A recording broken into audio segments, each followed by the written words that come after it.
Thank you, everyone, for your presence in this webinar. We are very, very welcome. This webinar is hosted by Urantia Association Education Committee, and I want to share with you now a brief protocol. Please mute yourself if you're not speaking to avoid disturbing background noises. If you want to talk, please raise your hand and unmute yourself during the presentation. Please use the chat only for session-related questions. And if you can, use headphones to improve sound quality and reduce echo background noises when speaking. This event is recorded on video, so please turn off your camera if you do not like your image being used for video records. This video will be made available to the public in the Urantia Association YouTube channel. Also, we are broadcasting this session via Facebook Live. So if you do not want your face being seen on this broadcast or on the video recording, again, please turn off your camera. Today, Gaétan Charland will present the theme, the Fatherhood of God and the Brotherhood of Men. Now, let me briefly introduce you, Gaétan. Gaétan Charland has been a reader and student of Urantia book since 1979. He started attending study groups in 1987 and started 2 study groups in 1999. One stopped a couple of years ago when his mother died, and the other one at his home is still going on strong with many members. Gaétan was president of Urantia Association International from 2003 to 2013, after serving terms as local and national associations president for years. He now serves as associate trustee for Urantia Foundation and is also a member of the Urantia Association International Governance Committee. He has a strong interest in study groups and any courses promoting teachers for Urantia book teachings. Thank you, Gaétan, for your exemplary willingness to serve. The session is yours now. Thank you, Jeannie. Thank you, Jeannie. Well, welcome, everyone. As a start, I want to tell you I'm not an expert on the Fatherhood of God and the Brotherhood of Men. Why I accepted to do this webinar and why I wanted to choose that theme is because I've been exploring that concept for a few years now. And I realized that I'm still at the beginning of it. There's many things I need to learn about it.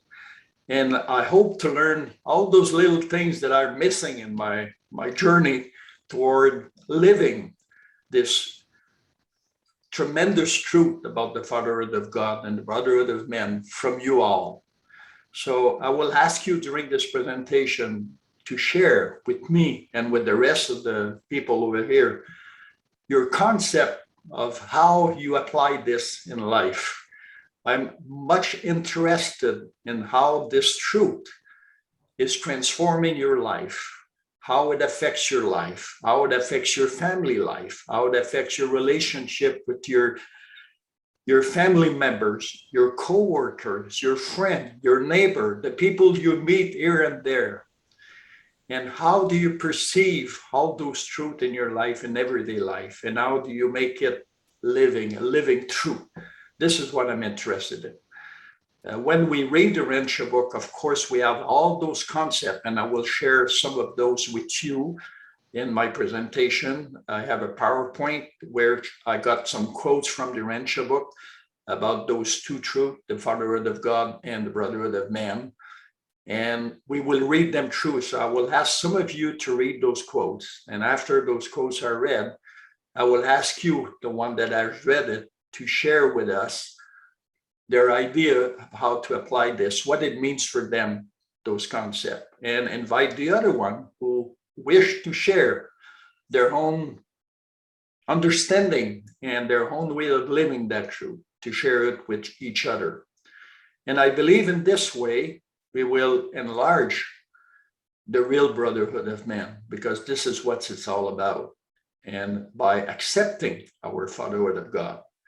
So I might come from a different perspective because I try to have a general view of everything. And the concept of the Fatherhood of God and the Brotherhood of Men didn't come to me as such. It took a while for me to grasp this concept. But before I go on with this, I would like to start with a prayer.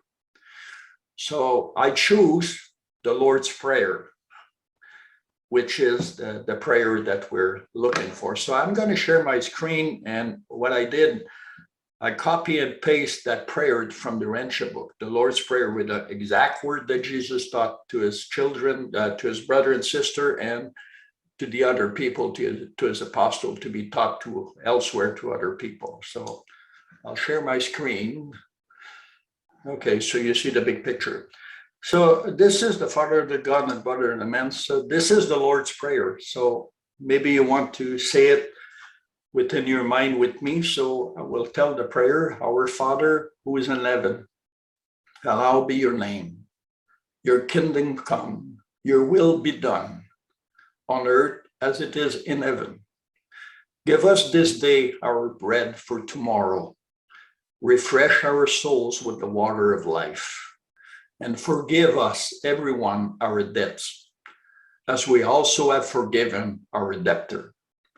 Save us in temptation, deliver us from evil, and increasingly make us perfect like yourself. And please, God, I pray that you enlarge our mind to those concepts, the concept of you as a father and us as all brother in our minds, so we can live this truth in our daily life and make this truth really living on this planet, so it can transform the world, one individual after another individual. So maybe you will be present in our mind, in all our actions, in all our intention, and may your will be done. Amen. So I'm going to go on to the next slide. There's an agenda to this presentation. So I want to go through this presentation in some kind of order. So first, I'm going to express the goal that I'm looking for in this presentation. I'm going to make a brief introduction. And there's a silver thread of this truth in the Urantia book. It's not only in the fourth part of the book where they talk about the Fatherhood of God. It talks about it all throughout the book. And then the Lucifer rebellion and the confusion it has created to this truth, to this day about this truth. And then the Fatherhood of God, we'll look at that. And then we will also explore the Brotherhood of Men. And then we will go to the conclusion. And second, I'm going to change, if I can find my mouse. For some reason, I cannot find my mouse. No. Sorry about that, guys. Okay, I got it.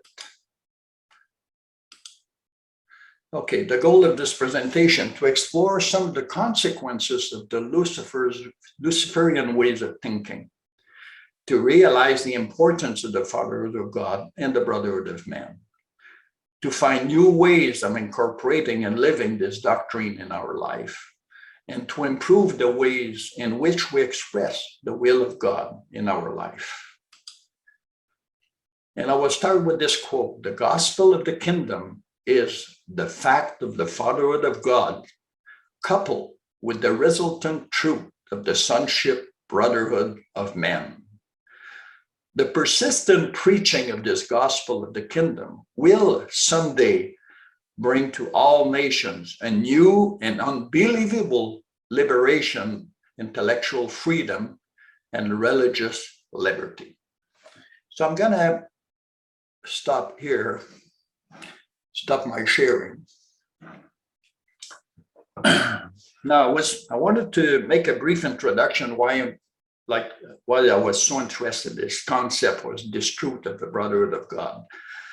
Like I said that, and probably was said in my bio, I started reading the book in 1999. 1979, sorry. And in 1999, I started my first study group. In the first few years, it took me quite some time before I accepted all the truth contained in Urantia book. And it was far from my mind to think then about the Fatherhood of God. When I was thinking about the Fatherhood of God, in fact, I didn't have a good, how would I say, a good reference point.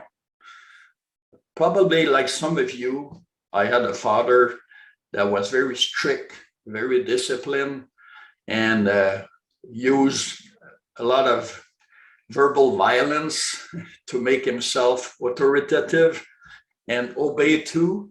So I had a very strict father. And sometimes, he would slap us on the back of our head just to make his point, So my idea of a father was not like the father that Jesus was telling his apostle about. My father was not that loving kind of father.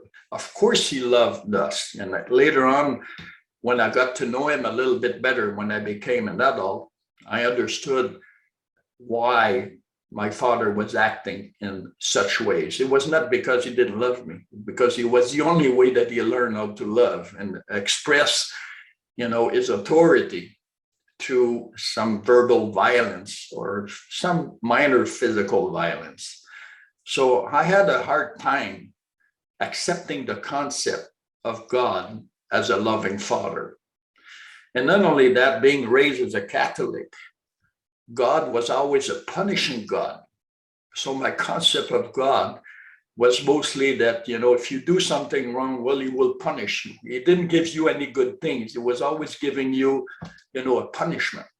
And that was coupled with the idea of you go to hell or you go to a purgatory, or, you never go to heaven. Or if you go to heaven, well, you have to go through a long process of, being treated with violence or, whatever the Catholic Church presented. So when I came about with the Urantia book, the first part of the book really interested me more than the fourth part of the book. The life of Jesus didn't interest me that much because I had read the Bible before. And so I decided, well, why would I be interested in what it says in the Bible? I want to read, other stuff. So for years, my focus was on the first three parts of the books, not the fourth part. And when I met people, I always talk about the three first part of the book, never about the fourth part of the book. Jesus was out of range for me. And even where I live, if you talk about Jesus, well, they tend to see you as a Jesus freak. So talking about the Fatherhood of God and the Brotherhood of Men was far from my mind. And so the people I got acquainted with or met when I talk about the truth contained in Urantia book, most of those truths that I talk about were far from being accessible to them. And I learned many years later that probably my first few years with the Urantia book, how I was sharing the teaching of the Urantia book was not the good way. A lot of people just turned around and they just wouldn't listen to me or thought I was crazy. And probably some of you also had that same experience. But a few years ago, while I took courses, and I took the Christ Experiment courses, there was a focus on the Fatherhood of God and the Brotherhood of Men. And then I started reading more about it. And maybe it's because of all those years where I was struggling, uphill to be a better human being. I was looking for ways to improve my life. Maybe this truth of the Fatherhood of God and the Brotherhood of Man became more appealing to me. And then I also took course with Musandiai. I took course as section with Jeffrey Wattle, who was there. I attended many conferences. And all through those courses and conferences, there was always this idea of the Fatherhood of God and the Brotherhood of Men. But my mind was not always open to that truth. It was looking for something else, something maybe easier, something more open to grasp for my mind, because the concept of the Father was not a good concept for me at that time. But then, like I say, in the last 2-3 years after I took the course from Christ Experiment, and the focus was on that truth, I started realizing, and then I made a decision that every morning when I do my meditation, because I've been meditating for many years now, every morning and praying, I decided to read the life of Jesus. Every morning I would read at least a good chapter of the life of Jesus, and then meditate on what I was reading. And so far, I guess I've been reading the life and teaching of Jesus at least 4 or 5 times for the last 2-3 years. And my comprehension of the example of Jesus, of his teaching, has increased tremendously. But I'm far from where I want to be. So this is why I chose that subject with you guys, so we can share together what we get from this loving truth of the Fatherhood of God and the Brotherhood of Man. So let me share with you some other quotes, and then I will ask you to read those quotes. So who wants to read that one? The ultimate goal of human progress is the reverent recognition of the fatherhood of God and the loving materialization of the brotherhood of man. So Paper 143, 1-4, page 1608.1. So what comes to your mind, Belen, when you read that quote?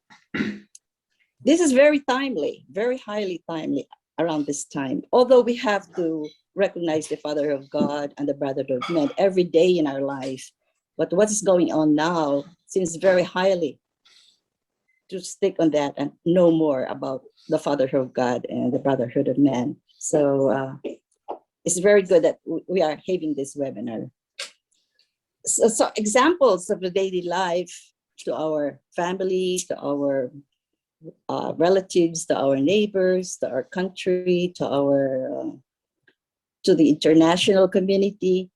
There's so many examples, and Urantia book has really given us examples also, and the life of teaching of Jesus Christ while he was here on the planet. Mm-hmm. Yeah, so I always go back to that personally and meditate on it and try to imbibe it and bring it out from within the happiness, within the joy that I have in my heart to my fellows. I tried that. Thank you. Thank you. Thank you. Is there anyone else that believe or had different thought about the ultimate goal of human progress was that recognition of this truth? Or for any of you, is this something new for you, or was there something more important than to reach that realization? Anyone wants to share their idea? That concept of the fatherhood of God and the brotherhood of man, I think, is the most important topic and pursuit that we can have in this time. For me, it's my life's goal is to spend the remainder of my life trying to see how to effect that.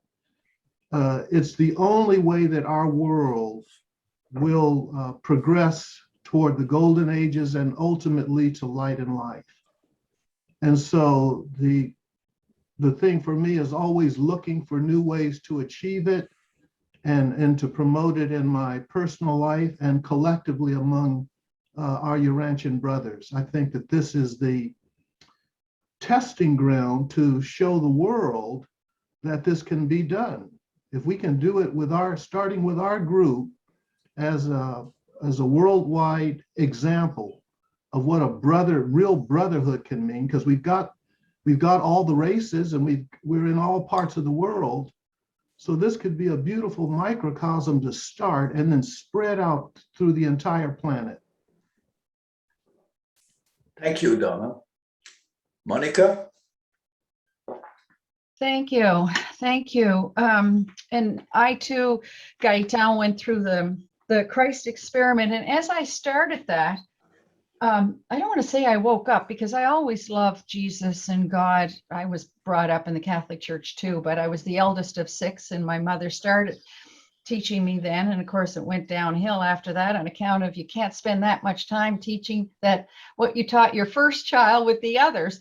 So I am the only Urantia book reader and weird one in the family. So, but when you asked that question, you said, was it always a part of you? So when I started those courses in the Christ experiment, it's like I was brought up to another level. I was awakened to a new level, and became far more active in my spiritual thinking, and prayer life and worship life. And what I found in that was how simple Jesus' message was. It isn't doctrine, dogma, and so on and so forth, and going here and going there and so on. It's me going to the Father. And how simple. I mean, if anybody does a search on the Fatherhood of God and the Brotherhood of Man in the book, it's not going to be once or twice or three times. It's in all parts of the book. Like you said, it's that thread that goes through the whole book. They are consistent. And so I know for some people, fatherhood, the male things, that's a problem. I had an authoritative father too, Italian, French Canadian mother. You know, Catholicism was going to be in the family. So, but I don't have a problem being a faith son of God. But if in the morning, because you asked daily thing earlier, in the morning in my prayer time and in my worship time, and then back to my prayer, I'm asking Father and Father Michael too, that with their love, which is fatherly, with their love for me, that I may express it outwardly onto those that I will see, be talking to throughout the day, expressing their love in the way they would have me do that, in my time and place. Oh, I said enough. Thank you, Gaétan. Thank you, Monica. Yeah, very good point. How do we live that? How do we express that love with others? Yes, Coran.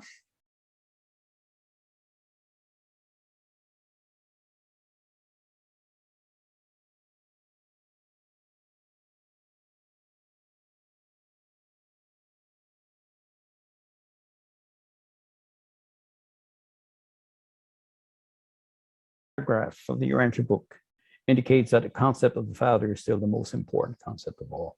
So this is a cornerstone of the whole Urantia revelation.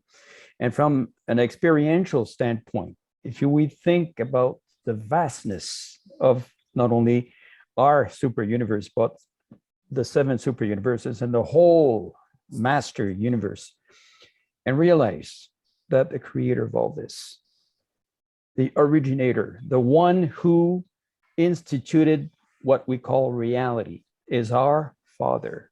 There's more inhabited worlds in the universe than there's human beings on this planet currently.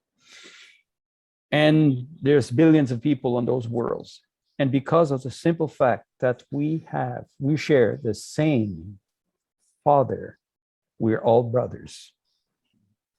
This is absolutely fantastic. And the simple fact of stopping our mind and absorbing ourselves in the reality of the Father, what we call worship, and realizing the greatness of the Father, but also receiving his love, the intensity of the Father's love for each and every one of his creatures. This is a fantastic experience. There's no words capable of describing it. It's beyond the power of words to describe. That's a central reality of the Urantia book, no doubts about it. Thank you, Karen. It made me think a few things when you were talking about the whole universe, trying to grasp the concept that all those billions of beings are our brothers and sisters. I still struggle with that one. And one day when I was thinking about the Fatherhood of God, and then I realized, I say, hey, my Father is God. I never thought of it that way. I always, God is my Father. But then I start thinking about, hey, my Father is God. And that changed a little bit my perspective of seeing who God was. Then I started seeing God a little bit more like, yeah, God is my father because my father is God. And if God is my father, if my father is God, play with the words, it changed the way, I think about it, and it changed my concept of it. So let's move on. I want to start exploring something new about how we were sidestepped or sidetracked from that reality of God the Father. So I'm going to share that my screen again. Just a second. Where am I? Now I got two. Okay, I'll try this one. Okay, I'm going to move to this one. I was talking about the consequence of the Lucifer ways of thinking. You might think, why? What has Lucifer has to do with the concept of the Father? Where there's a quote. Just a second, if I can find my mouse. Okay, here it is. I will read this one. Lucifer contended that the local system should be autonomous. He protested against the right of Michael, the Creator's son, to assume sovereignty of Nibadon in the name of a hypothetical paradise fathers, and required all personality to acknowledge allegiance to this unseen father. He asserted that the whole plan of worship was a clever scheme to aggrandize the paradise son. He was willing to acknowledge Michael as his creator father, but not as his God and rightful ruler. So right there, Lucifer started to put in the mind of social being and in the mind of others that there was no such thing as God the Father. It was just something that was invented just to further the importance of the paradise son. And then we go on to this other quotes. Most bitterly did he attack the right of the Ancient of Days, foreign potentates, he called them, to interfere in the affairs of the local system and universe. These rulers he denounced as tyrants and usurpers. He exhorted his followers to believe that none of these rulers could do off to interfere with the operation of a complete home rule. If men and angels only had the courage to assert themselves and boldly claim their rights. Isn't that something, And then only another slide. Throughout this period, Kelly Garcia was advocating the cause of Lucifer on Urantia. The Melchizedek ably opposed the apostate planetary prince, but the sophistry of unbridled liberty and the delusion of self-assertion had every opportunity for deceiving the primitive people of a young and undeveloped world. And here are the questions. What comes to your mind when you read these quotes and think about the Fatherhood of God? How does that affect the way many perceive the existence of God today? Do you think the Luciferian way of thinking is still influencing the thinking on our world? So I'm going to stop sharing my screen. So, when we look at those two quotes, when I was thinking about why is it that it's so hard for people to accept the Fatherhood of God and the Brotherhood of Men? How were we sidetracked from that, enlightening truth? How did it started that we got sidetracked? Who was the first conspirator? I always call Lucifer the first conspirator. He's the one that, was the forefather of all those conspirators we see today. Any kind of conspirator, those people that say the church is always manipulating them and all these things. So Lucifer brought to us this way of thinking that, maybe God the Father doesn't exist at all. It's just an invention of the Creator Son or all those paradise sons just to gain power over us. And maybe the Ancient of Days, that's the way they want to rule the world. Maybe it's just a big sham, these things. And some people did believe him. And some people to this day on this planet believe that in some ways or the other. And they reject the idea of the Fatherhood of God. There are religions that reject the idea of God as a father. So what do you think about those questions? What comes to your mind when you read these quotes and think about the Fatherhood of God? Do you think that it affects our world today? What was proclaimed in those days of the rebellion? And it was an idea? Yes, Don? Yeah, when you put that up, I mean, I've thought about this a long time. And this is the main challenge that makes our work so difficult, is because there are many people who would accept the idea of the Brotherhood of Man, but they reject the idea of the Fatherhood of God. So that Luciferian influence is very powerful on our world right now. And you can see it, it's threaded throughout all of the political turmoil that we're experiencing right now. Everything is a fight for my personal rights. Any news from Mike and Amy? Pardon me? Oh. So yes, everything is a fight for personal rights, and the rejection of a universal father is sown throughout much of our society. And so this is when we're taking a stand to advance the Fatherhood of God and the Brotherhood of Man, we are actually having to take a stance against the Lucifer Manifesto. If we look at that Lucifer Manifesto, we can see that ideology is sown in the minds of so many people today. And so we've got a battle. I like the slide you put up where Lucifer said, boldly claim your rights. And this illusion, is described as an illusion of self-assertion that people want. And the only way to conquer it, my goodness, is for us to stick firmly to this concept, this ideal, and use the beauty of it to help to put down the ideology the same way that Gabriel had to do when he took his stand on the Father's world, and he was refuting the whole Lucifer concept, and people were going back and forth to listen to Lucifer and then to listen to Gabriel. We've got to take that position like Gabriel did and fight for this concept and do everything we can to show how foolish and illusory this Luciferian concept is. Thank you, Donna.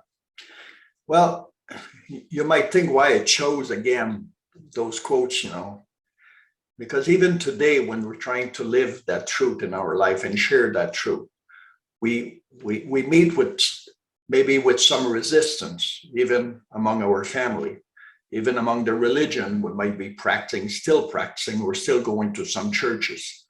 People are, they might know about the concept, about this truth of the Fatherhood and the Brotherhood. Intellectually, they might accept it, but do they live it? Do they accept it in their daily life? And this is what we have to go through now today when we became reader of the Urantia book, and we want to be part of that plan to make this revelation become really living on this world. This is what we go against. We go against that way of thinking. So go ahead, Sherry. Sherry, that's how you say your name? Yes, yes. Thank you. So here's a thought. Most people on this planet have been raised by human parents and have been very wounded by human parenting. And I'm making a very generic statement here. But I myself, a few years ago, when I began reading the book and being mentored in the Urantia material, I had this meltdown one day where I realized I can't trust God to be my father because my earth father, my mortal father, died when I was 5, abandoned me. And why wouldn't I'm not going to trust God the Father. No way, Jose. Because just when I love him and just when I give myself and my heart and my soul to, he's going to be out of it. He's going to abandon me. I'm 65 years old, folks. I've been working on this a long time. So having said that, though, the thought as we're talking about this topic occurred to me, perhaps one of the things we need to do is to re-educate ourselves and others about God, about our Father God, which really has often very little to do with our mortal parenting. And it just occurred to me that the concept of a sovereign father is often related to, people have the thought of a parent, a father. Well, I don't have a very good relationship with parenting, so how can I trust this immortal, eternal Father to really, truly love me, want my highest good, want to offer me and pour the grace and all the help that I could possibly need? And I almost think it's a reorientation, a redefinition, a re-education of the Father that we are talking about here, and away from mortal parenting, which so many people are stuck with. Thank you. Thank you. Yeah, you bring a good point, and that's what I was talking about at the beginning. And one of the ways that I've found to reestablish the good picture of a father for me was to read through the life of Jesus and look at how Jesus lived his life, because he was the Father personification when he lived there. So I'm focusing more now on the way he loved the people around him, how he expressed that love, how he lived his life. And I always saying myself, that's the Father. He's the Father. And that helped me a lot in acquiring that new concept of a loving Father that my father could not give me. And I still struggle with that. I agree. But I'm moving on. It truly helped me move forward with seeing God as a loving Father. So thank you for sharing that. Yes, Belen, you want to share something, and then Bruce. Yeah, that's really true. All the comments are really very helpful. To me, the Lucifer Rebellion has to be restudied. Education, that's what Sherry was saying. Education has to be realigned, to be reevaluated because of our origin, our history. So much has to be known and be able to absorb what are the lessons that we learned from the origin and our history and our destiny. And the Lucifer Rebellion is one of those things that really give us, in my own study, it was through my own study also, and with the help of others, that I come to realize how the bad effect in humanity, this Lucifer Rebellion, this unbridled liberty and autonomous and all that kind of, he was declaring. Yeah, thanks. Thank you. Thank you, Belen. Bruce. Yeah, thanks, first of all, for doing this and bringing this subject up, because it's pretty much what the Urantia book is the Brotherhood of God and Fatherhood of Man, which is really good. And bringing Lucifer into this, it's interesting, and then our own experiences with our own fathers, because your father, whether you had a good experience or not, gave you life, just as our God the Father gave us life. And the one gift that Lucifer didn't quite get was that he also gives you free will.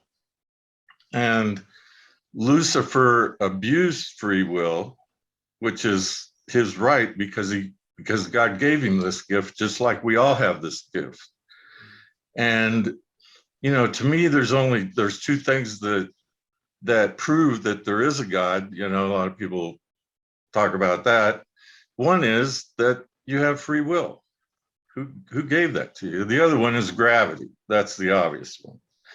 But I think that when all this came down with Lucifer, and there was only 2 other rebellions like this in Nebadon, that's why they said, okay, they treated it totally different than they did the first 2.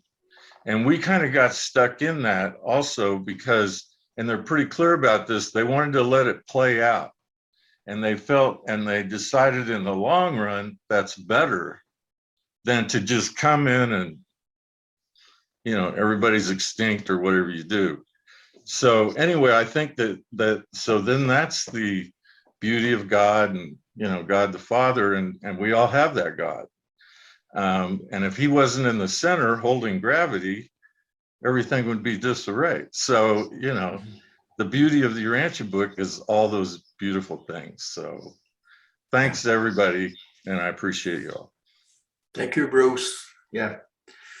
Rebellion has caused us many problems. And sometimes people might ask, if God as a father is a loving father, why does he let all that bad things happen to us? And just yesterday, I was watching a movie talking about the Holocaust. And there was a survivor from the Holocaust. And he says, he was a priest, in fact, that was incarcerated, but he was a Jewish guy, got incarcerated.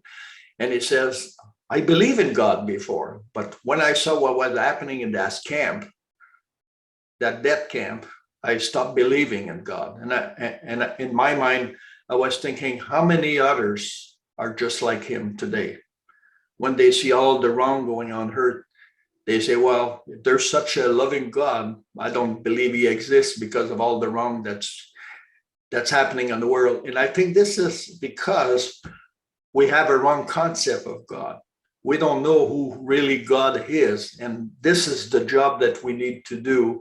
This is our mission, to portray that God to the rest of the world by establishing the Fatherhood of God and the Brotherhood of Man and living as Jesus lived his life.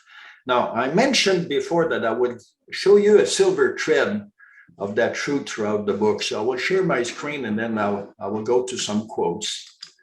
And there's 2 people that live there, and I will come back to you. So there are 67 mentions of God the Father in the whole book. That's an English book. I just put those words in bracket. There are 10 mentions of the Fatherhood of God in the 3 first part of the book. There are 33 mentions of the Fatherhood of God in the 4th part of the book. There are 1,000 mentions of the word Father in the whole book. There are 217 mentions of the Brotherhood in the whole book, 86 of them in the 3 first part. There are 20 mentions of the Brotherhood of Men in the 4th part of the book.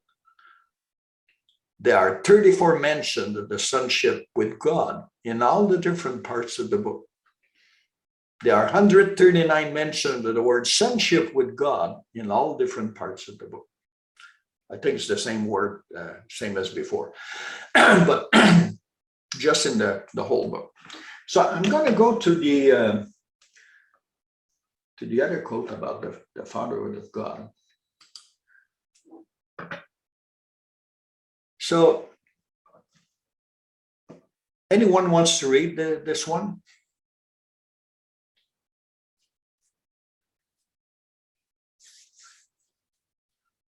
Jeannie, you're still there? Yes, I am here. You see anyone that's... I am looking for someone. We have 2 hands raised, but I do not know if they want to read. Eugene.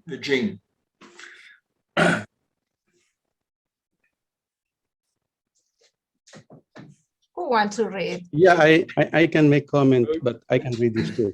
Okay. Want me to read? Yes. Read first, right? Read first. Fatherhood of God in all his personal relations with the creature personalities of the universes, the first source and center is always and consistently a loving Father.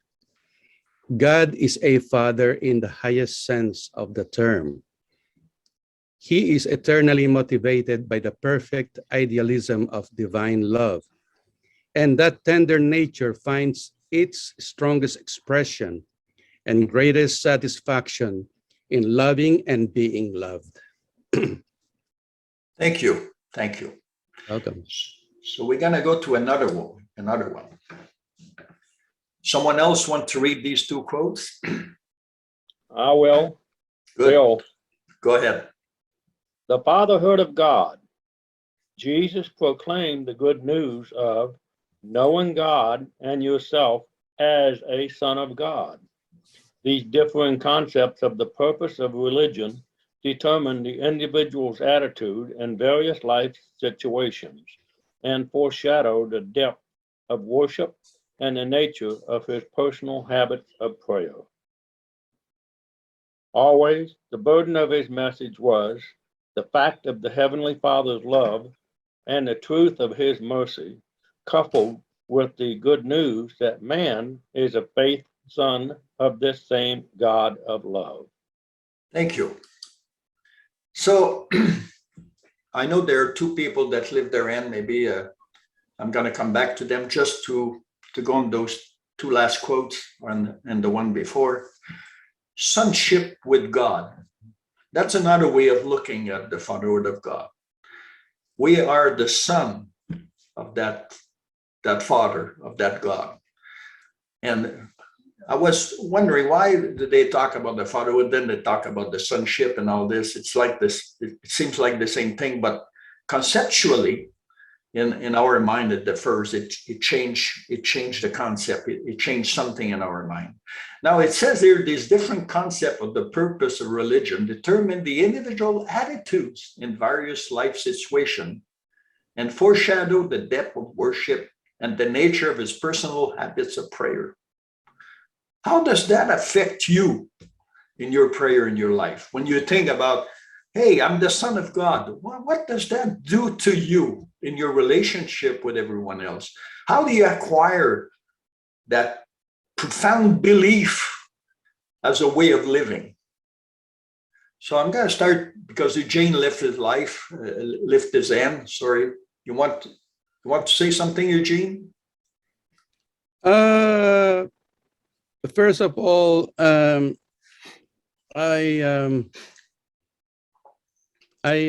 would like to comment also on why the first example why people doesn't believe in God, because of their bad experiences, Yeah.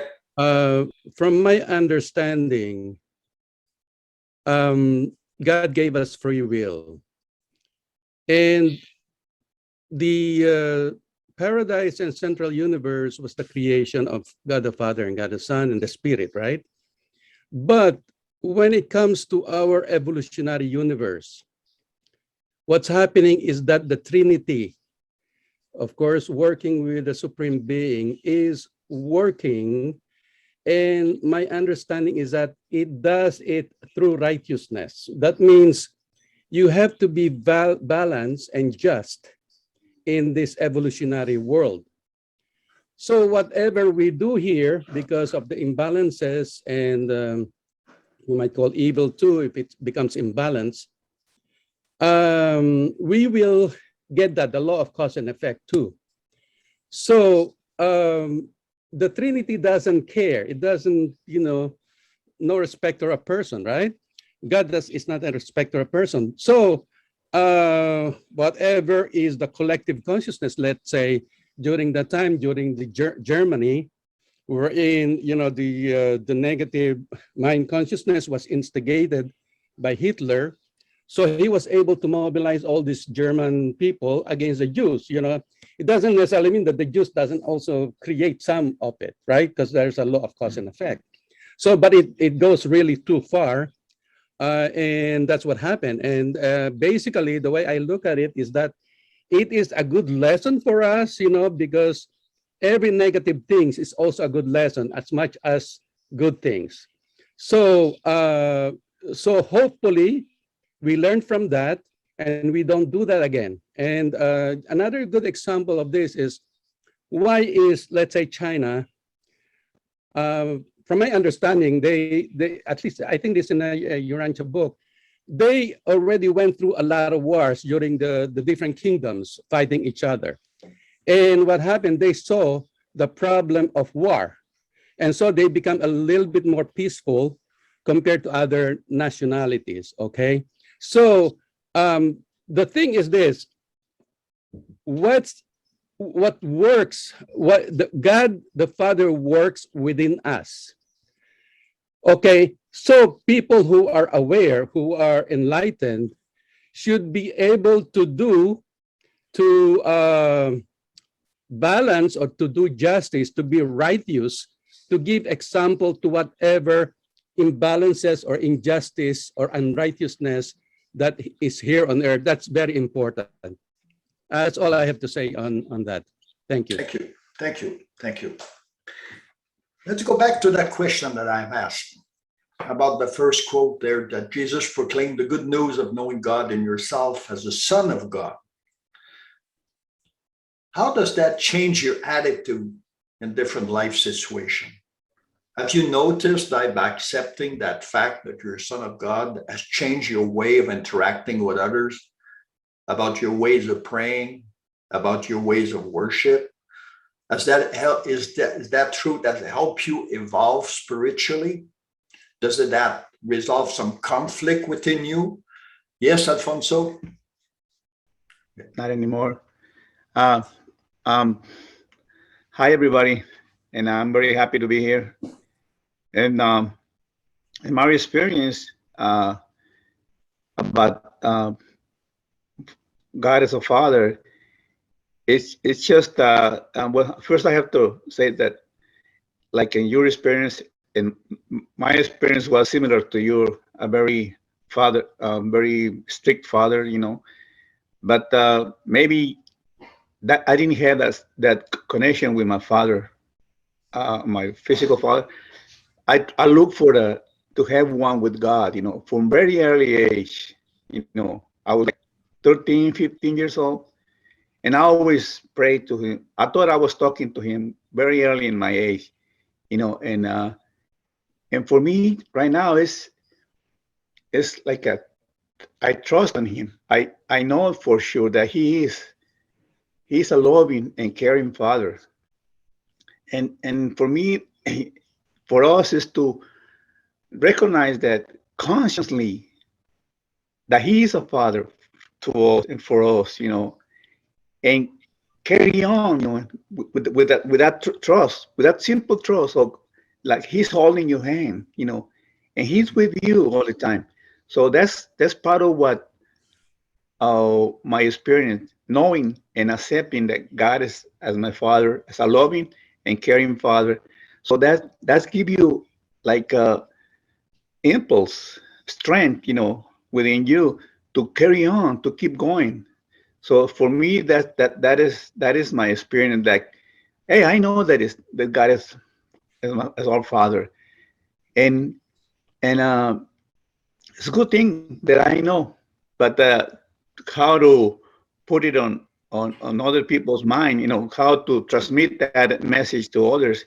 That's what I have to find out, you know, in the practice, you know. But that's, for me, that's what it is, you know, a trust that always with me, that is in us, it is with us, and carry on, you know. That's what gives me a trust and confidence, you know, and joy more than nothing. That's all I have to say. Thank you, Alfonso. Thank you. There was Jeffrey, but Jeffrey, there's David, and there's Sherry, and then I'll come back to you, Jeffrey. Okay, go ahead, David. One of the things that really impressed me in reading the Urantia book was their comment about how we mortals solve our problems. They tell us that it would be very helpful for us if we did top-down problem solving. We as mortals tend to look at everything that we do around us and try to solve it on this level, and that how much more helpful it would be for us to start from the top down. And I realized, you know, that's actually how the Urantia book is actually put together. It's put together on a top down. They start with the fatherhood of God, and then they work down. The last section of the book is the teachings of Jesus. So I'm always impressed at how simple Jesus put it. And, you know, we've got 2,097 pages of instruction in the Urantia book, and Jesus could pare it down to one sentence: the fatherhood of God and the brotherhood of man. Now look what he does when he says that. That's a top-down solution to everything. You're going right to the first source and center, the fatherhood of God. And the brotherhood of man, that's us mortals, right? Mhm. So it's that, and understanding how important effective prayer is. And I'm not going to go into what effective prayer is, because they talk about, the Urantia book talks a lot about what effective prayer is. But it's worship, it's prayer and worship. And having contact with your creator, well, that does a lot to be able to solve all your problems, or at least get a handle on what the problems are and how to deal with them. So I just thought I'd point that out. And another issue here is with the Lucifer. When I first read about the Lucifer Manifesto, I was stunned. I mean, we didn't really have much in the way of an understanding of what went on. The record that we have was that the devil he claimed he was God.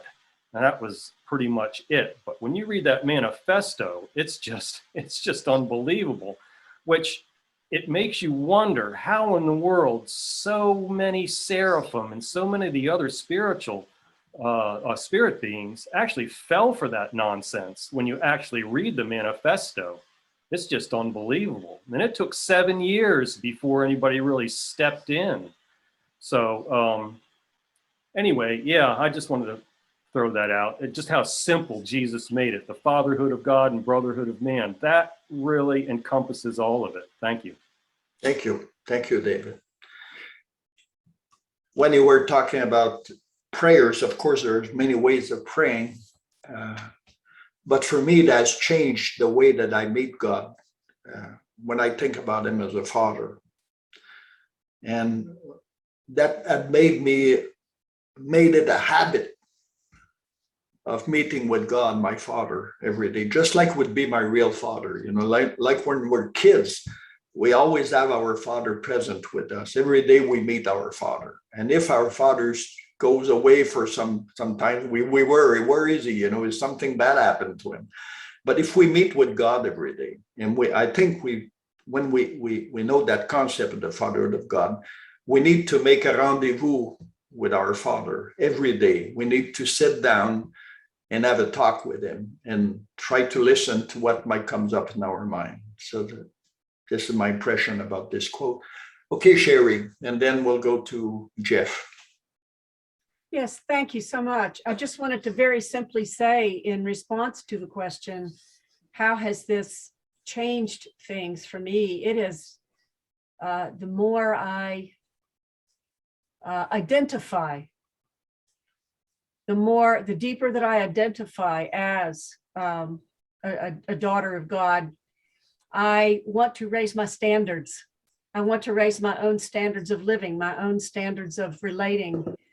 It's just, and rather than doing it from a you're supposed to, or this bad thing is going to happen to you, which is very often what the church dogma teaches us, it's a desire that wells up from within. It's like, no, it brings me joy to raise my standards. It's a challenge I look forward to taking on, even when I fall short and fail. I know that I'm being cheered on by my father, who's saying, it doesn't matter that it doesn't matter that you stumbled and fall. Just the fact that you desire it is what I'm looking for. And that gives me so much more joy and pleasure to want to raise my standards. Yeah, that's it. Thank you so much for letting me share. Thank you. Thank you for sharing that, you know, raising our standard. I remember even myself, when I'm about to make a decision, And I know that decision might, go either way, like improve or, just think about myself. I'm thinking, hey, I'm the son of God. How should I act? And that changed completely the way I look at things. And sometimes what I wanted to do, I just don't do it, or I do it differently. So there's some real good truth in all this, it's when we ask that question, hey, I'm the son of God.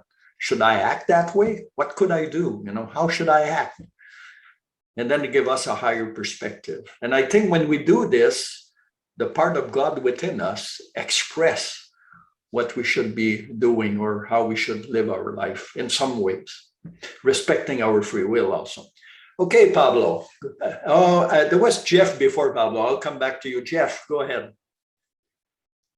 For the moment, I'll just be very brief. I want to say that thinking of myself as a son of God, that gives a dignity that cannot be derived from this world and its interactions.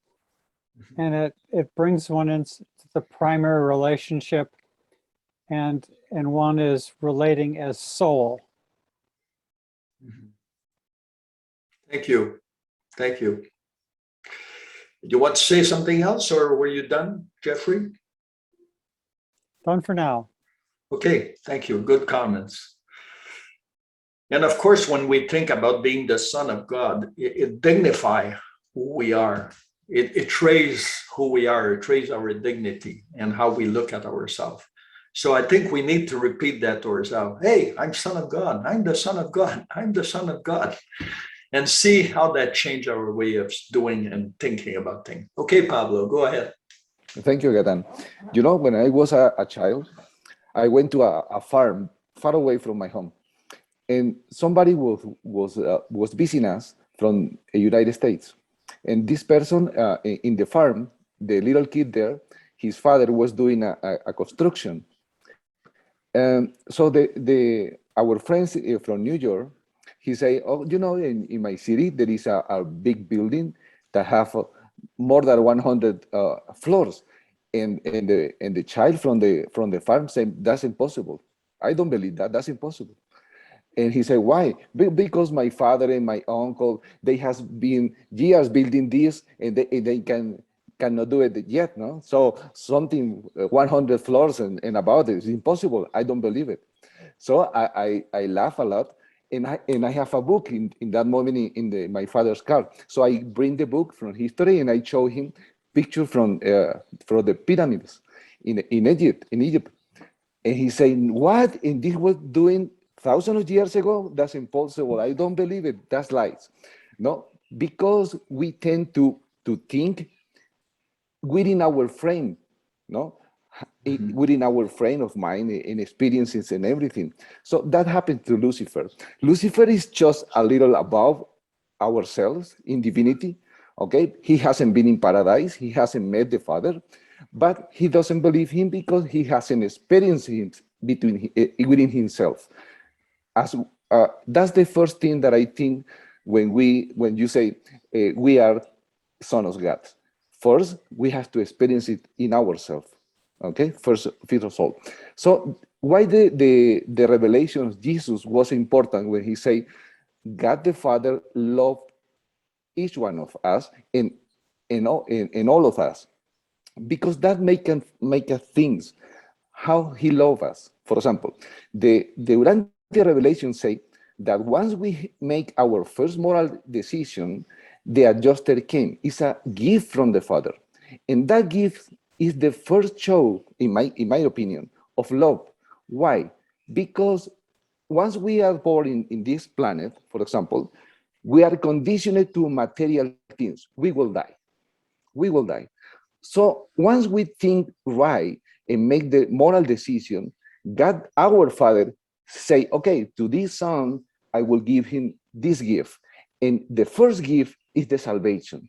Is the possibility to be futuro eternal and to meet him. He loves us so much that he give us everything. He say, okay, I want that you, the imperfect my imperfect son that is just making his first steps in the world, come to me and be perfect as I am perfect. That is another show of love. So once we realize that we are son of God, and then we think, okay, so that person is also son of God, that person is sister of God.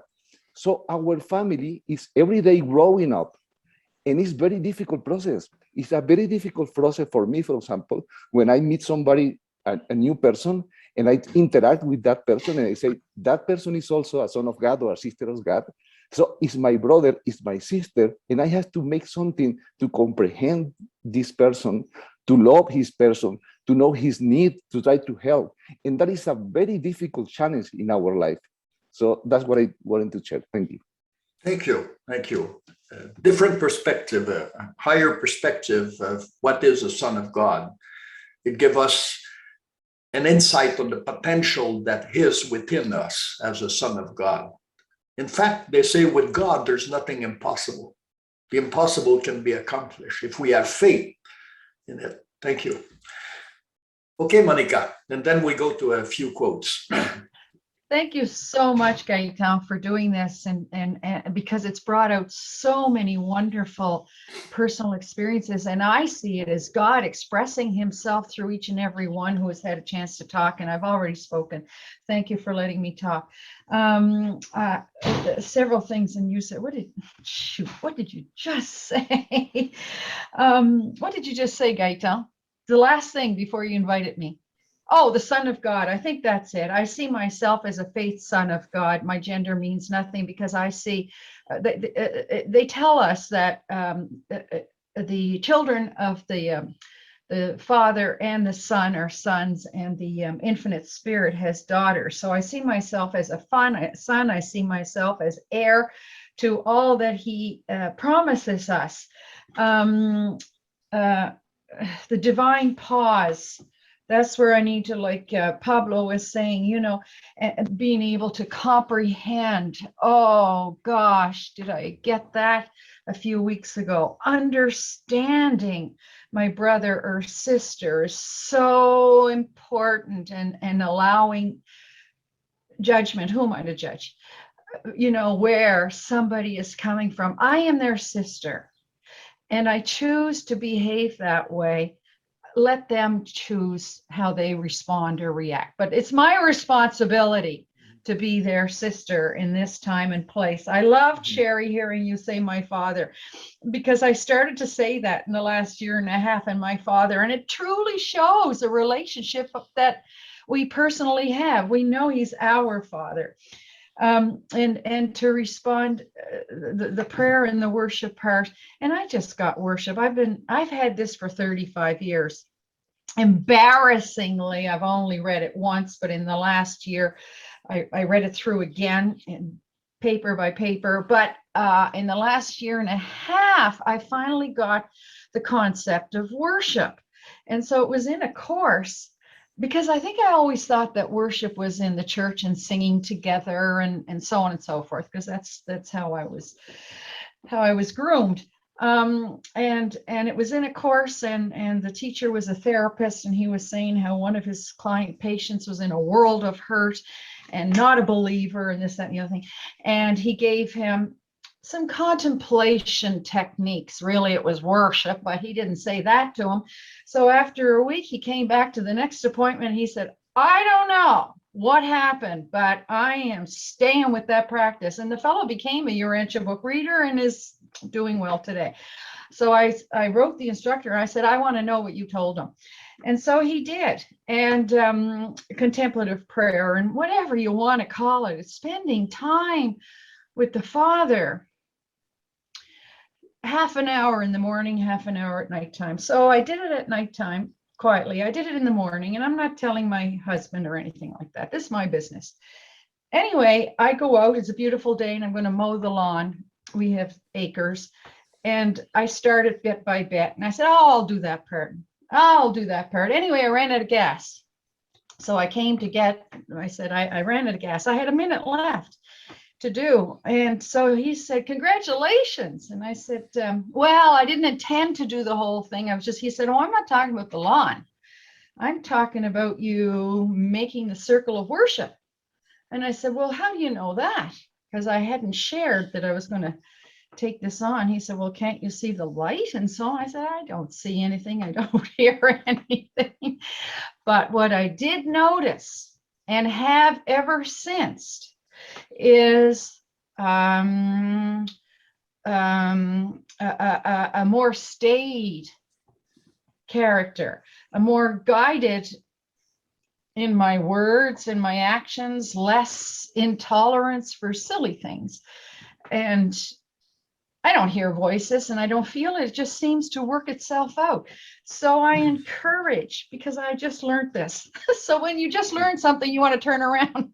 Yeah. But I presume everybody else knows this from way back.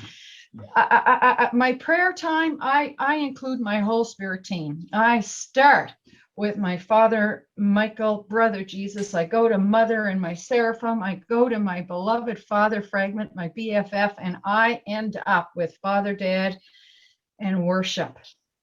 And then I go back to talking to him for the rest of the day. And it has made a big influence in my life. Yeah. Thank you, Monica. We have to go to others. Thank you for your sharing. Thank you.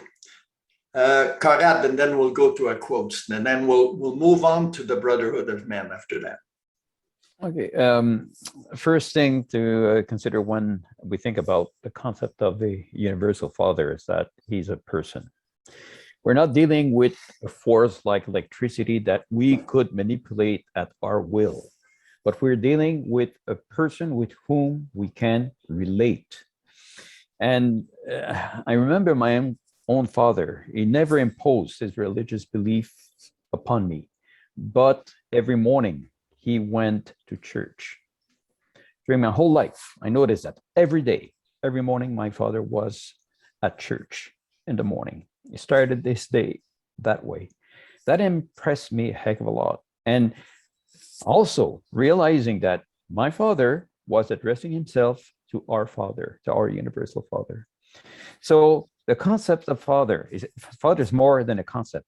He is the central person in our lives. When we know him, he lives within us, while he's also at the center of everything. He brings us comfort.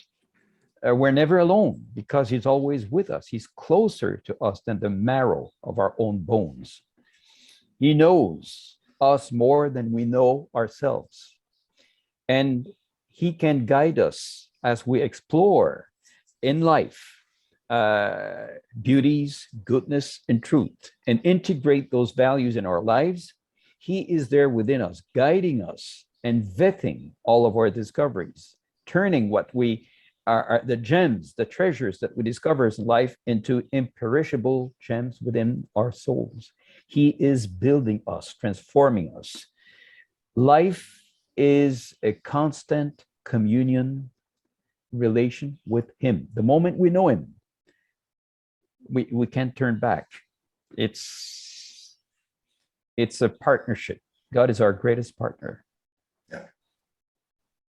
And a loving partner. Yes. Thank you, Karad. It made me think that when I was thinking about God the Father, like you say, he gave us everything.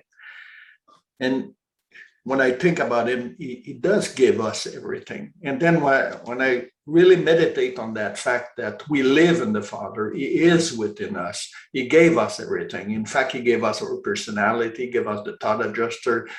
The Son is from the Father, the Spirit is from the Father. So what is left of me? That's what the question I was asking.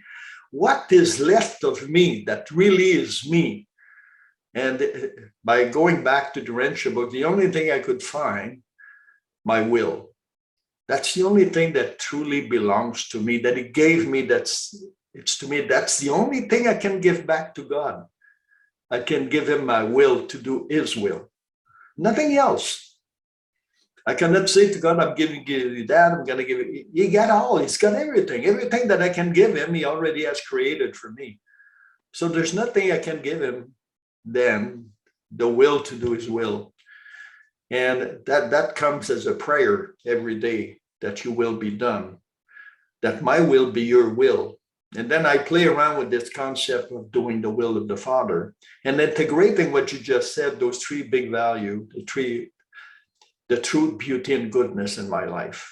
And asking myself every time, when I do this, is this true? Is this the best that I can do? Is this good? Is it beautiful, the action that I'm causing? So there's many ways of looking at this and exploring our sonship with God. So I'm going to share that a few other quotes, and then we'll move on to the Brotherhood of Men. I want to explore more about the Brotherhood of Men. So I'm going to finish with the fatherhood, and I'm going to share with you this one. If different religions recognize the Spirit's sovereignty of God the Father, then will all such religions remain at peace. Only when God the Father becomes supreme will men become religious brother and live together in religious peace on earth. We are indeed his loyal subject, but far transcending that fact is the transforming truth that we are his sons. And then, of course, I got many other quotes, but there won't be time to explore all of them. So I had a few questions, but I'll stop sharing. If what the Urantia book says, that the Fatherhood of God, and when it's accepted by all religion, we will have peace, doesn't that tell us what we should be striving to accomplish, to share with all other religion the truth about God, that he is our Father and we all brother? You know, when I start thinking about this concept about how can we accomplish this in the world, how can we bring the whole world to accept that truth? We're far from there. You know, if you look at the world, we're far from there with all the wars we have, with all the religious war we have. You just think about the Taliban now in Afghanistan, and you think, you know, these people, do you think they truly believe that God is their Father and that we're all brother and sister? So imagine the road ahead of us. So us as a Urantia book reader, how do we go about to share that truth? How do we do that? Or do we just go about and want to give the book to everyone? Like, you know, some of us used to do. I did that before, it didn't work. So how do we proclaim that truth? How do we live that truth? How do we share that truth? How do we make something lively, something accessible to every religion? So anyone has any idea about this? How do you do it? Anyone has tried to do that? Yes, Jeff, go ahead. And then we'll go to Baxter and Doreen. I do so many things for so long. I couldn't say all of them, but I've done a number of writings for academic purposes, helping people to understand that the Fatherhood of God is not a bottom-up projection, but a top-down revelation. I also find that the critique of the Father concept of God as being sexist is so pervasive that I often say something like this. I talk about the Fatherhood of God, the Brotherhood of Man, the equality of women with men, and the freedom of each person to use the language that expresses their experience of the friend whose spirit lives within. And when I talk about the spirit within and friendship with God, that seems to balance things out for some people in a way that allows them to hear what you know. You don't have to have a bad father to just be drenched by all the propaganda about sexism. So those are some of my approaches. Thank you, Jeff. Thank you. Yeah, we hear that the sexism trying to not to say God is our father, but God is our mother. But it says in Urantia book someplace that the son represents the mother. And even the supreme is like our mother. So there's the concept of mother and father, but God as such is the father. And there's good reason for that concept because of us. So Baxter, go ahead. Thank you. Yeah, it seems to me that the concept of the oneness of God and the Brotherhood of Man hits a concrete wall unless and until we as individuals and as the human race, until we resolve the blinding, the veil of religious sanctimony, which proclaims that anyone who doesn't believe as I do is wrong.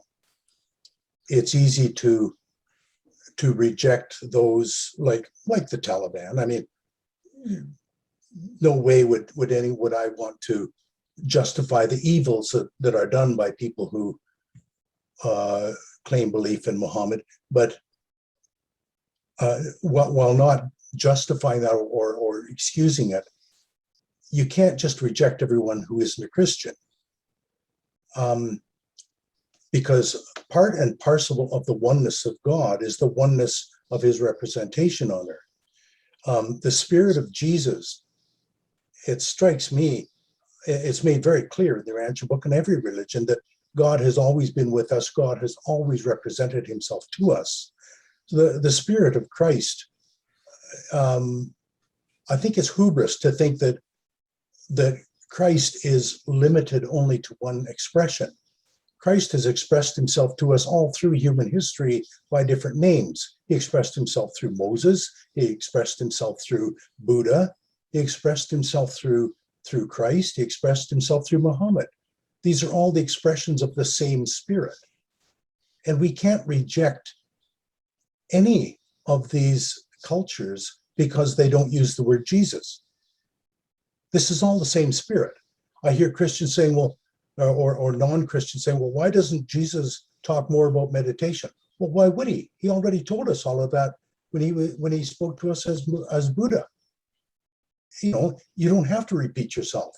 You're God. You know, and not only that, but it is not for us to differentiate between the God speaking through one personage and God speaking through another personage. First of all, those two personages may be unique, but the Spirit that animates them is the manifestation of God. That's Christ, the Christ Spirit. So whether he speaks as Muhammad or as Buddha or as Christ, it is the Christ Spirit speaking. And it's not for us to differentiate between them. And until we resolve that hubris and forget about rejecting other people because they don't use the word Jesus when referring to the manifestation of God, we're never going to achieve Brotherhood of Man, or we're never going to really get a concept of the oneness of God and the oneness of religion. There really is only one religion. And you can give it whatever name you want.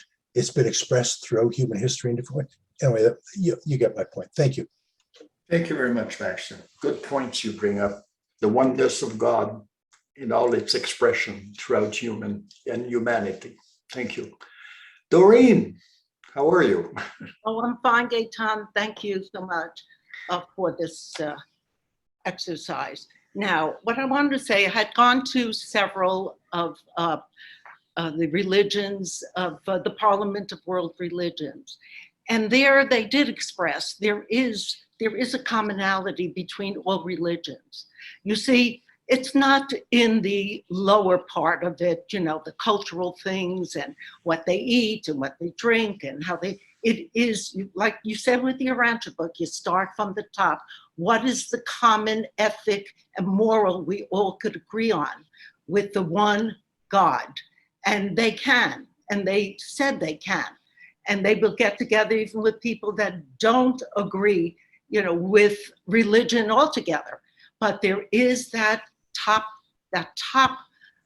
recognition that God is certain things. God is love. They could all agree on that. You see, and so you have to work not from the things that we don't agree with, the things we don't have in common. It's what do we all have in common. And someday they'll get there, but it was really a good effort. And there are books on it. And I remember Hans Kung, he was wrote a wonderful book on New World ethic years and years ago. And so he described it beautifully, how to understand how the world can really come together. And so we can't focus on, just like Urantia readers, as if to say everybody agrees with each other. That's absolute nonsense. We're so individualistic and we're so unique as God has created us. It's what do we have that we could all agree on and come together and learn to love each other. And same with religions. Without love, you have nothing. So anyway, I'll stop there. Thank you very much. Well, thank you, Doreen. You bring a good point. What we have in common, and not try to focus on what we don't have in common. If you start a conversation by pointing out what's not common among us, then you're going to have quite a discussion, more an argument. But if you go in commonality, then you're sure to reach the other person's heart. And love is a good place to start. Thank you. Yes, Conrad, you have your hand up. Well, when we talk about the Fatherhood of God, it's important to keep in mind that when we say Father, this is the part of God that we can experience. There's more to it than what we can experience, because our experience of God will grow eternally. But the part of God that we experience is something that we can share. And the only way to prove for a human being, to prove to another human being the experience of God, is to relate to this experiential dimension of God. So what we live with our Father is something that we can share with our fellow brothers and sisters. And that's not only the source, the Fatherhood of God is not only the source of the brotherhood of humanities and all personalities, but the Fatherhood of God is the reality through which we can share our Father. And it gives us this possibility to convey the reality of the universe Father to our brothers and sisters, and to receive and to be enriched by their own experience of the Father. Also, when we talk about the fact that we use the word Father rather than Mother, yes, you mentioned that the Supreme Being is referred to as the Universal Mother, sometimes the Eternal Son, but the concept of Father is related to primacy. It means that there's none before him. That's why we call him Father. But it conveys the concept that we're dealing with a personality. He's not just a force, he's a person. And our brothers and sisters are person. So it's a family. It develops, the Fatherhood of God and the Brotherhood of Man develops the sense of family. It is always true that the concept, the word Father is never imposed. In the Urantia book, when they talk about the name of God, in the paper number 1, second section, they indicate that God never imposes a form of arbitrary worship, or never present himself by name. Calling him a father is our own choice. It's related to our experience of his reality. He is the father of all good things. Sometimes in other religions, for instance, the Muslim, there's 100 names referring to God.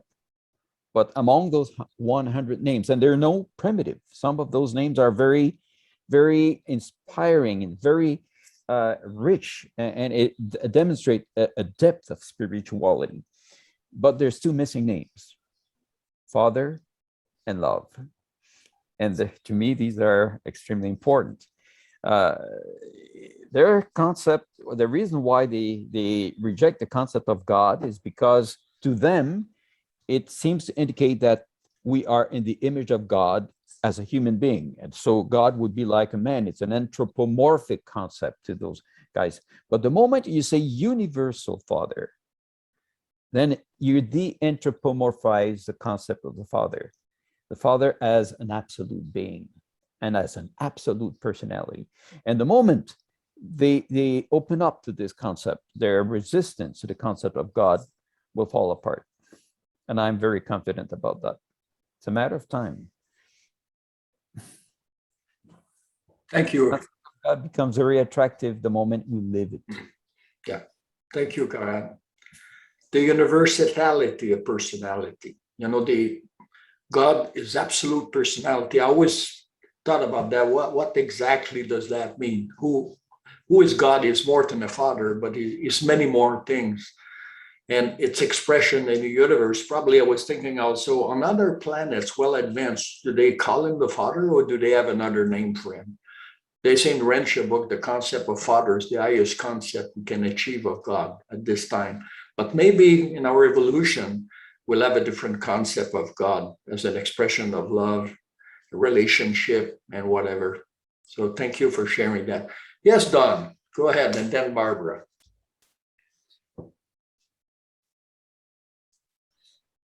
Yes, so I want to preface my statement with, so you asked, how do we proclaim this fatherhood of God and brotherhood of man to people so that we can build a brotherhood?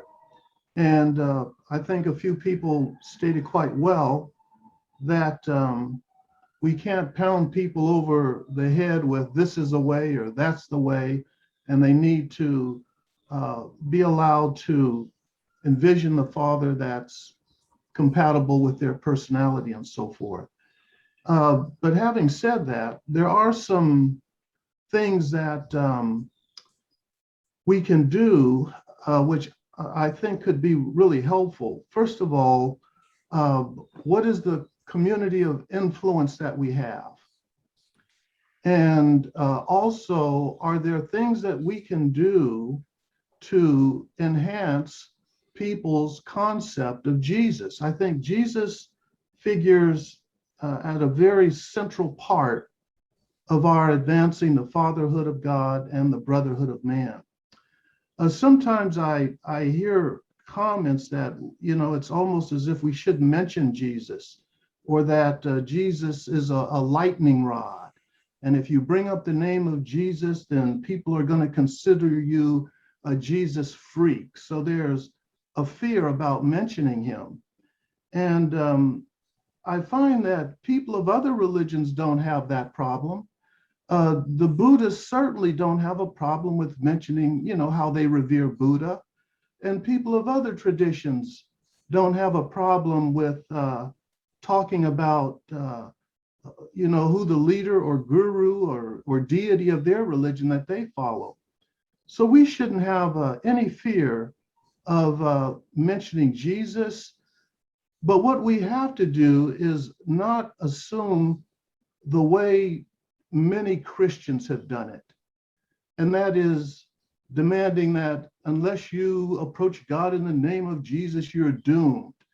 Now, the Midwayers make a beautiful comment here about this in paper 196. They say the time is ripe to witness the figurative resurrection of the human Jesus from his burial tomb amid the theological traditions and the religious dogmas of 19th centuries. Jesus of Nazareth must no longer be sacrificed to even the splendid concept of the glorified Christ. What a transcendent service if through this revelation, the Son of Man should be recovered from the tomb of traditional theology and be presented as the living Jesus to the church that bears his name and to all other religions. So that's the challenge for us. We can't shy away from the beauty of the Master and the things that he taught. We want to become skillful in avoiding that reputation that many have of becoming like a Jesus freak, so to speak. And when I think of that term, that's a person who is closed-minded. They don't have a big concept of the Master that we do have from 4. And you can't tolerate someone's alternative views about the Master. I'll give you a quick example. My wife and I see a lady who is a Tibetan doctor. So she uses Tibetan medicine to examine and heal. And so in our last visit, she was mentioning to us that how devoted she is to this guru. I think they call him Rinpoche or Rinpoche, something along that. And she was saving money so that she could go back to an area of India and erect a monument. Now, this woman she gives a lot to healing people and often does a lot of free work. And I commended her for her beauty and also for her devotion. But as we mentioned that, I say, my wife and I, we have a great love and devotion to Jesus of Nazareth. And but I didn't make it a point of contention. And the woman came forth and she says, yes, Jesus is a beautiful person too. And I have a high regard for him. So I've learned that you don't try to pit Jesus against someone else, but at the same time, we can acknowledge him. And also skillfully, whenever we have an opportunity to show the beauty of the Master. And I think we can do that because as you read part 4, Jesus, before he began his ministry with the apostles, encountered people of all backgrounds. When he was in Greece, we learned that he encountered Greek philosophers, Jewish religionists, people from foreign countries, and everyone he came in contact with, many of those who had the means wanted him not to go back to Jerusalem, but to become the leader of some movement, and he declined. Now, why was he able to do this with people of all backgrounds? Because he had a beautiful personality, and he learned the art of how to use persuasive conversation to reach people. And I think that we can do this. Just begin with people in our immediate environment and bring up questions. Jesus was an expert with using questions. And we don't need to make it difficult and get into concepts that are so esoteric that many people can't follow them. Parts 1, 2, and 3 talk about some concepts that, even though I've been reading the book for years, I still got to read it 10 times, and still I will say, I need to come back to this another time and wrestle with it. We don't need those concepts to help a person to come into the kingdom. And if we use those beautiful concepts that we've learned that Jesus used, we can make great progress in helping people into the brotherhood. Thank you, Donnell. Thank you. How do we do that? That's another good question. How do we become like Jesus? How we become the living Jesus in our life? I believe sometimes we can talk about Jesus without mentioning his name. We can be that Jesus, the one we want. So Barbara and then Jenny. Thank you, everyone, and Gaétan for this wonderful session. I wanted to add, and Gaétan said a word that helps me a lot in doing all of these things, and that's the word relationship. When you think about family, it's about relationships, and I wanted to bring it back to what Gaétan was saying about peace, peaceful relationships. And of course, if one is at peace within oneself and relationship to God, as we understand God, then that peace is something that is shared non-verbally as well as just by presence. Jesus taught so much to people without saying a word, just by his peaceful presence and his gracious love. So I did want to add a couple of other things. When I do talk about relationship, this whole matter of gender, since I'm a woman in the generation where all of that really started, I always tell people, well, if you think of God as a father, how did he become a father? You couldn't be a father without a mother. And in fact, that is the concept of the Trinity that we have in the Urantia book, which is a really difficult concept, the Trinity, to talk to people about. But just getting people to think in terms of the motherhood of God, it is real in the Urantia book, and it is the eternal Son, and then our creative Mother Spirit, and eventually God the Supreme.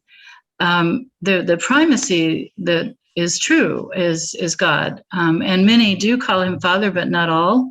The planets, the ones who have experienced a bestowal son, especially a creator son, tend to use the word Father. So I've become very comfortable with the motherhood of God and the concepts of the motherhood of God and the aspects of God that are motherly, just as there are aspects of God that are childlike in the infinite spirit. We're all literally in relationship as family. So I just wanted to share that there are many ways with my friends who don't use the word God. The Urantia book gives us deity and divinity, and the concept that God is more than personal. So we really have been given these glorious options. I guess I think of it as ways to go by meeting people where they are and loving them in ways that work and are peaceful. Thank you, Barbara. Thank you. And you make me think that it don't matter how we think about God, as long as we have a concept, a loving concept of God, whether it's a mother or a father, as long as that concept make us evolve and treat the other human being around us as brother and sister, well, that's good enough for me. It should be good enough for a lot of people. Thank you. Yes, Jamie. Thank you, Gaétan. I would like to contribute to answer your question, how we become Jesus. I think this is a great question. And in the Urantia book says that we need to be spiritually transformed, being born of the Spirit, receiving the connection with the living vine that is the Spirit of truth, and then producing many fruits of the Spirit, which are exactly being like Jesus was in his human life. So the fruits of the Spirit is being like Jesus. So if you produce many fruits of the Spirit, which are expressions of divine love, we can transform this world. We can become living Jesus, working again in earth, in the life of those who dare to live Jesus' teachings. Thank you. Thank you, Jeannie. That made me think about I don't know the exact quote word for word, but I remember the sense of it, that the effort you put trying to convince someone of something determines the degree of by which you have acquired that truth. So the more you want to convince someone about some things that you believe in, the more effort you put in it, it means that it's how far you are from actually living that truth, because Jesus didn't have to convince anyone. He was that living truth. So becoming Jesus for me is like, the more we are like him, the easier it's going to be to convince other people what we are, or what Jesus is, or what he was proclaiming to be. So let's move on to the Brotherhood of Man. We don't have much time to explore that subject, but we did explore it in some way. So I'm going to share my screen again to share with you a few quotes, and then we'll probably have, that'll be the end of it. We'll have some comments made, and then we'll probably close the session. So I'm going to share my screen about these quotes, and I'm going to read it with you. The Brotherhood of Man. The acceptance of the doctrine of the Fatherhood of God implies that you also freely accept the associated truth of the brotherhood of man. And if man is your brother, he is even more than your neighbor, whom the Father requires you to love as yourself. Your brother, being of your own family, will not only love with a family affection, but you will also serve as you would serve yourself. Grow in grace by means of that living faith, which grasps the fact that you are the Son of God, while at the same time, it recognizes every man as a brother. And thus, the doctrine of the Fatherhood of God makes imperative the practice of the Brotherhood of Men. The worship of God and the service of man became the sum and substance of his religion. They were talking about Jesus. Jesus revealed and exemplified a religion of love, security in the Father's love with joy and satisfaction, consequent upon sharing this love in the service of the human brotherhood. And I'm going to read the last quote about the brotherhood. I got many more, but the time is growing short. Grow in grace by means of that living faith, which grasps the fact that you are the Son of God, while at the same time you recognize every man as a brother. So, I had a question about this. How does the doctrine of the Brotherhood of Man affect or influence your life? How well can you live that truth? How well do you grasp that truth in your daily life? When you look at everyone you meet in your daily life, at work, while you go shopping, while you go walking, while you go to church, while you engage with someone else. Yes, Alfonso, go ahead. Well, in my experience, it's a practice. It's something that I do.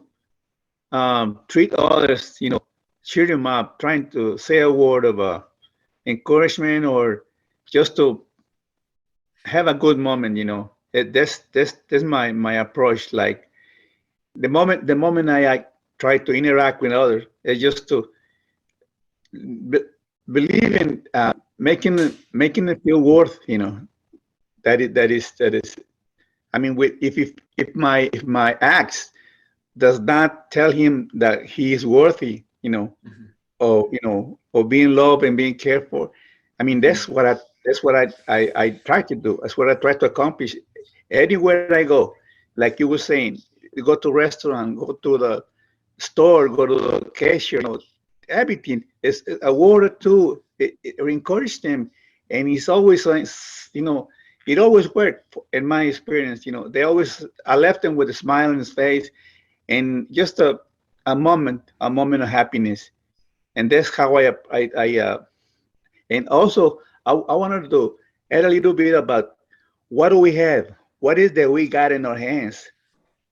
How we treat what the gift that the universe gave us. Because what we try to put forward is a message of love. So we have to treat what we have love first, and learn to put it forward, But we have to appreciate what our book or revelation, and I encourage my study groups, others. Hey, listen, let's respect the punctuation. Let's just respect the commas, and the stops and whatever, so we can hear what is the message. As they are using the same technique they use, they use to transfer those thoughts and messages with care and love. So if we don't appreciate that, we don't see that on that, this is what we're trying to do, a message of love. Everything that we're trying to do has to be with a little bit of caring and loving spark. That's how that's my experience. Thank you. Thank you very much, Alfonso. Good point to point out the potentials in people, the quality in people, and do good words to them, say good words to them, to bring a smile to their lips, to enlighten their days. Sometimes you just say, hi, how are you? Oh, you look good today. I remember the other day I went to a restaurant and the young girls had a beautiful hairdo. So I said, geez, you have marvelous hair, beautiful. And she was so proud. Sometimes there's just little thing we might say to someone that makes their day better. And this is how to treat, I think, it starts by expressing what real brotherhood is. Conrad. Yeah, you're talking a lot of stuff, but you're not really saying anything.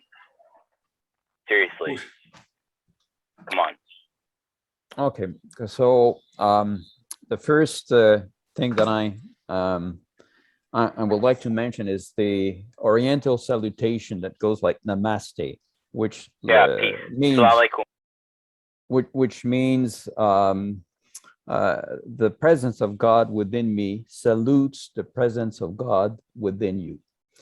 And when I'm in a crowd and I think Namaste, realizing that all the people gathered in that crowd are directly indwelled by the presence of our Father, and that the Father loves each person equally and attach the same importance to each person, irrespective of their sex, their social status, their level of education, their ethnic group, whether or not they're healthy or not. Though, bro. So the Father respects each and every individual equally. He confers special and honorific prerogatives to the Creator sons, but that's another thing. Just knowing that enhances, and sharing that enhances the capacity that we have to engage in the service of brotherhood. And it's always refreshing to remind that. It brings us a higher consideration of our fellows. And it has major social impacts in life the moment we begin to live in accordance with this higher recognition of human brotherhood.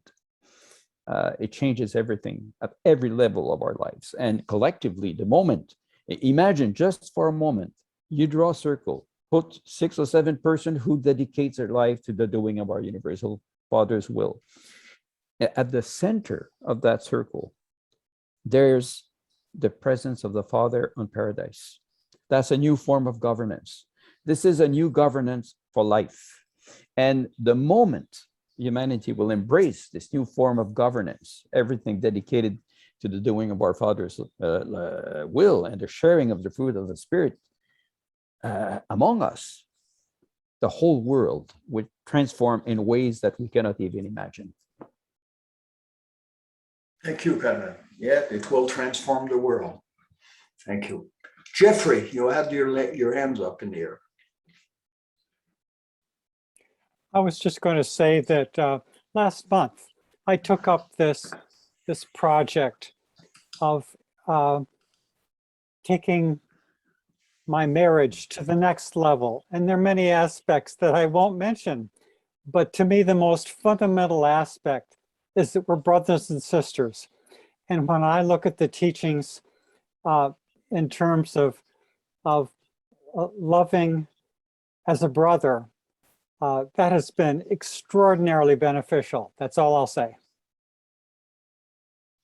Thank you. Thank you. You were talking about I think you were mentioning your spouse, your relationship with your spouse. And that's a good point. Sometimes we forget the person we live with. And I for myself, I'm guilty of that sometimes. My wife, deserve a lot more than I gave her. And, brotherhood starts with the people close to us. And if we can't do that with the people closest to us, how can we do that with other people outside of our close circle? And the other difficulty I had was trying to grasp the concept of the brotherhood when I look at people, going to the bank and looking at people when I'm standing online. Hey, this guy in front of me is my brother. This woman in front of me is my sister. How do I grab this idea? How can I see them as brother and sister? And then I reversed that. I said, well, maybe I cannot see them as a brother and sister, but maybe I can act as a brother to them. And for me, that changed the perspective I was seeing the brotherhood. Because I could not encompass the whole humanity as being my brother and sister, but I can sure encompass the idea that I'm a brother to all of them. That was easier for me to grasp. Maybe my brain is wired that way. Anyway, so thank you very much, everyone, for sharing that. I will share with you this last quote as a conclusion to this presentation. So what has happened to these men whom Jesus had ordained to go forth preaching the gospel of the kingdom, the Fatherhood of God, and the Brotherhood of Man? And then the people of another age will better understand the gospel of the kingdom when it is presented in terms expressive of the family relationship. When men understand religion as the teaching of the Fatherhood of God and the Brotherhood of Men, sonship with God. So what happened to those men that they were told to go out and preach the Fatherhood of God and the Brotherhood of Man? That's the question I will leave with you. When we were reading the Urantia book, of course, we wanted to share the whole book with everyone. And I don't, I'm no exception to that. But today, what I want to share more is that relationship with God and with the others. How do we do that together? And I believe that if all of us that are students of the Urantia book, all the many of us, there are thousands of us now in the world, we start really embracing that truth of the Fatherhood of God and the Brotherhood of Man. I mean, embracing, living it. Not only talking about it, not only intellectually grasping the concept, but grasping the concept spiritually. And that includes love, that includes faith, that includes rendezvous with our Father every day. How can we become what we want to teach if we don't take a rendezvous with the one who is giving us that power to be God? So think about this as your mission as a reader of the Urantia book. What is it you're trying to share? Share about the stars, share about Adam and Eve, share about the rest of the book. But didn't Jesus say before you talk about the beauty of the kingdom, make sure that you bring first the people in the kingdom. Then after that, you can talk about all the beauty of the kingdom. But sometimes we try to tell them about the beauty of the kingdom before they ever enter the kingdom. And for them to enter the kingdom, for me, anyway, for my own belief, is that they accept God. Whatever, as a mother or a father or as a friend, but at least they accept God in their life. And then they accept that brotherhood. And then they start living it. But to do that, we need to be that truth. We need to live that truth. We need to express that truth in everything we do. And that's quite a challenge. So my brother and sister, I challenge you to this truth, to live as a true son of God and as a brother or sister to all. So thank you all for your sharing, for everything you've said that enrich my concept of the Fatherhood of God and the Brotherhood of Men. And thank you, Jamie, for your masterful managing of this webinar. It's a great help to all of us. Thank you all. It's my pleasure and my honor to serve you, to serve everyone. Thank you, Gaétan. You did a wonderful job. And thank you, everyone, for coming, for sharing your view, your thoughts, and your love. That is the most important. Thank you, everyone. Thank you, Gaétan, again. God bless you. Until next time.